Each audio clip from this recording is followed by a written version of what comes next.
मानवले ढुङ्गाले राखेको छ। हामी रेडियोको भ्लग बनाम के बरु ल मेरो जना आनन्द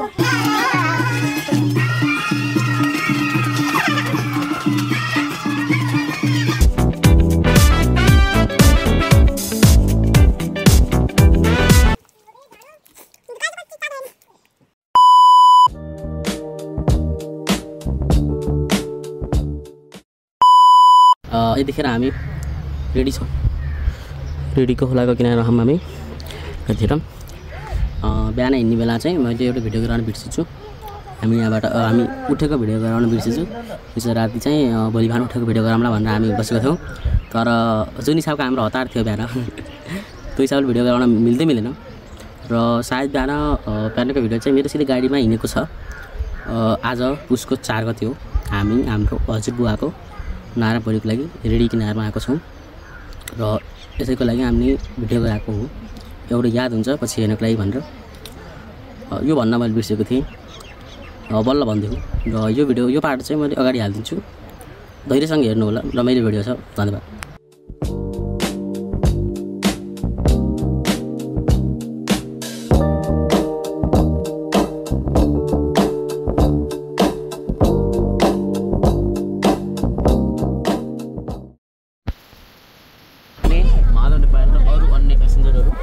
र हामीहरू यहाँबाट हिमाल हेर्दै हिँडिरहेको छौँ।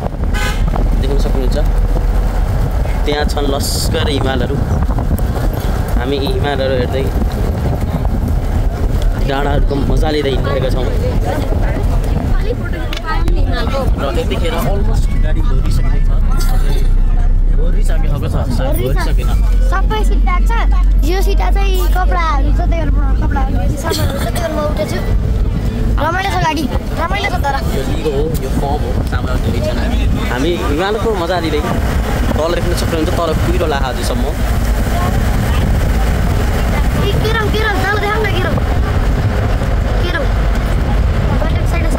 एकदम लस्कर धेरै हिमालहरू छन्। अझै हिमालहरू हाम्रो देखिँदै रहेका छन्। यस्तो राम्रो मौसम छ आजको लागि। आफूलाई यत्तिकै अझै अगाडि भेट्दै जान्छ है।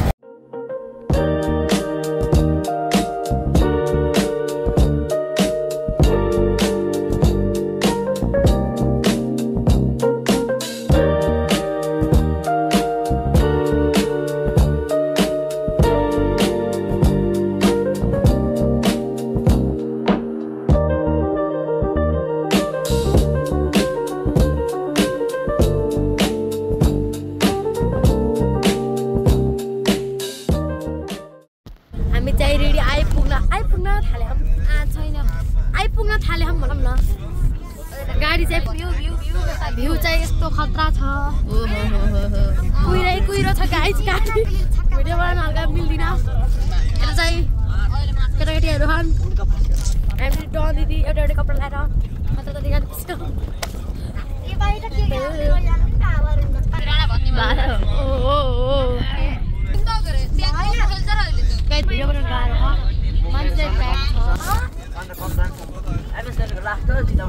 हामीहरू अब रेडी आइसकेको छ।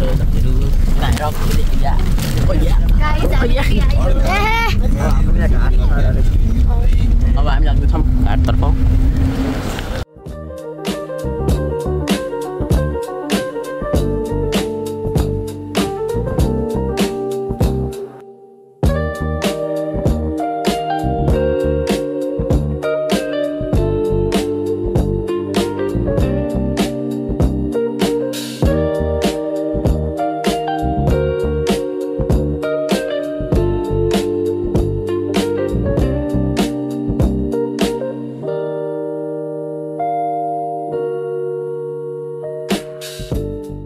हामी घाटमा आइसकेको छौँ र देख्न सक्नुहुन्छ खोला डाँडा बिहान सुस्सादै हिँडिरहेको छ। डाँडा काँडामा कुहिरो लगाइरहेको छ माथितिर। र हामी आएको गाडी यो हो ट्राभलर्स। रोड एकदम खाली छ बिहानको बेला भएर। तपाईँहरूले देख्न सक्नुहुन्छ एकदम धेरै कुहिरो लागेको छ। र अब हामी तल जानेछौँ एउटा राम्रो ठाउँ खोज्छौँ सबसे पहिला। त्यसपछि हामीहरू गाडीभित्रको सामान लिएर बल्ल हामी तल जानेछौँ। एकदम निकै शान्त छ यहाँ। चराचुङ्गी उडिरहेका छन्। डाँडा काँडा देखेका छन्। कुहिरो ला चिसो छ। अब हामी घाटको बाटो आइसकेका छौँ। तल केही जाँदै हुनुहुन्छ माथिबाट आउँदै हुनुहुन्छ र उहाँ तल पुगिसक्नु भएको छ। हामी पनि तल जाँदैछौँ यतिखेर। सबैजना यहीँ हुनुहुन्छ, देख्न सक्नुहुन्छ हामीसँग आएका सबैजना। तर हाम्रो आशामा हामीलाई कुरेर बस्नुभएको छ होला।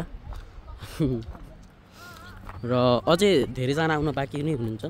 हामी मात्र आयो, हामी गुल्मी साइडका। अझै बुटोलतिरबाट आउने हुनुहुन्छ धेरैजना। उहाँहरू आएपछि सबै कार्य सुरु हुन्छ। खोला देख्न सक्नुहुन्छ। अहिले हामी खोलाको किनारमा आइसकेका छौँ नजिकमा। र माथिबाट सबै सामान ल्याएर हामीले त्यहाँ स्थापना गरेको छौँ।